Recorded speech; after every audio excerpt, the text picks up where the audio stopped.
Alors désolé les amis, mais en tant que personne intuitive, je vais vous proposer de renoncer définitivement à l'idée d'un jour pouvoir traduire vos intuitions.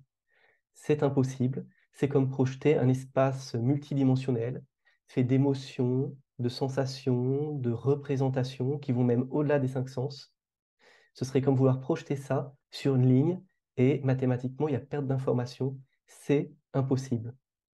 Et, et l'objet d'un coaching, c'est souvent d'apprendre à faire le deuil de cette traduction. Vous pouvez faire toutes les formations en communication, cette traduction est impossible et c'est pas pour rien qu'on appelle l'intuition une fonction irrationnelle de perception. C'est-à-dire qu'on ne peut pas, avec un langage qui n'est pas intuitif, expliquer cette différence entre l'intuitif et le séquentiel.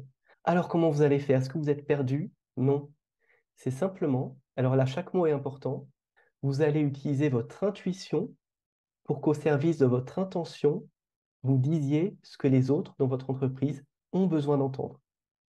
Alors là, il y a la croyance limitante, vous allez tout de suite me dire, c'est de la manipulation. Mais je suis désolé de vous le dire, vous manipulez déjà. Dès qu'on communique, on manipule. Et là où c'est dangereux, c'est quand on ne le sait pas, qu'on ne s'en rend pas compte. Quand on est en conscience qu'on manipule au sens positif du terme, on peut ajuster cette manipulation pour que ce soit pour le bien de soi-même et des autres. Donc vous allez écouter votre intuition en fonction de votre intention et de vos objectifs qui sont clairs, pour dire ce que les gens ont besoin d'entendre, pour qu'à la fin, après avoir laissé le jeu de Go s'écouler, ça tombe sur le résultat. Parce que l'important, c'est le résultat, c'est que les gens aillent bien, que vous alliez bien. C'est pas le chemin et c'est OK que votre chemin de communication soit différent pour vous.